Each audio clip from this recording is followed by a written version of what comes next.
আপনি আমার আব্বাজানের জন্য কান্না করছেন? না, তোমার আব্বাজানের জন্য নয়, একজন একাকী বৃদ্ধ মানুষের বিচ্ছেদের বিরহ ও কষ্টের জন্য।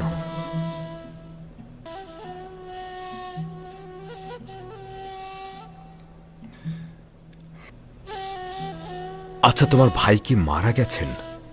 এরা বলেছে নেকড়ে তাকে খেয়ে ফেলেছে। এটা আমি শুনেছিলাম, কিন্তু অনুমান করছি এদের কথায় হাকিকত নেই। তোমরা 10 জন ভাই দাঁড়িয়ে থাকলে আর তোমার ভাইকে নেকড়ে খেয়ে ফেলল?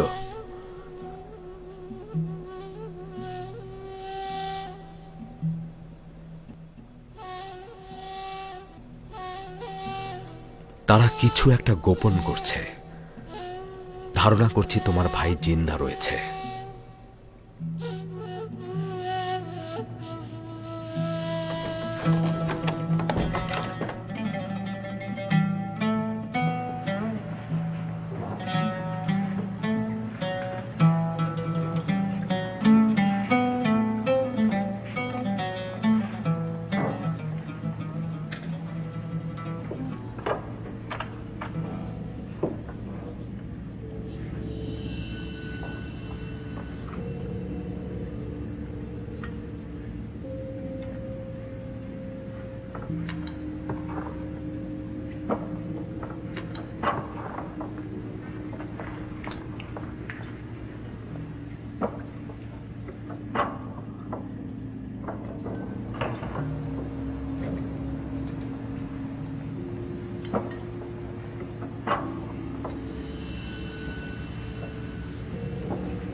দেখছিস খোদাবান বেনিয়ামিনকে কতটা ইজ্জত দান করেছে। পৌঁছুতে না পৌঁছুতেই আজিজে মিশরের সঙ্গী হয়ে গেছে।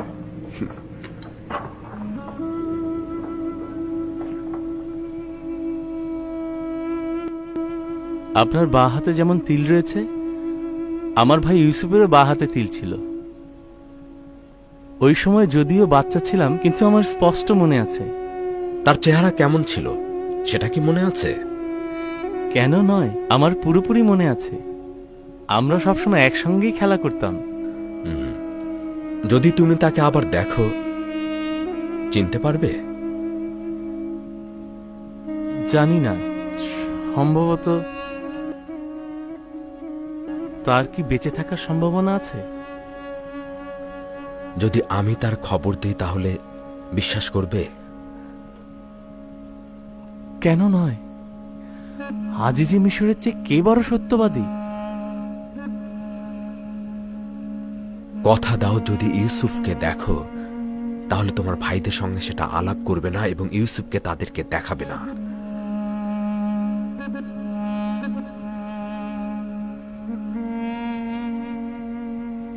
হ্যাঁ, কসম খাচ্ছি। শুধুমাত্র তাকে একবার দেখতে চাই আমি। কোনো কথাও বলবো না, কাউকে জানাবও না। ইউসুফ কোথায়? মহান পবিত্র একাত্মবাদী খোদার পয়গম্বরের কসম, তাকে আমাকে দেখান। আপনার কাছে তাগাত করছি। শান্ত হও। আমি কি বলেছি সেটা কি তুমি বুঝতে পারোনি? তুমি সবকিছু নষ্ট করে দেবে, তারা তো সব জেনে যাবে। যদি পারো একটু মৃদু হাসো, যেন ভাইদের দৃষ্টি এদিকে আকৃষ্ট না হয়।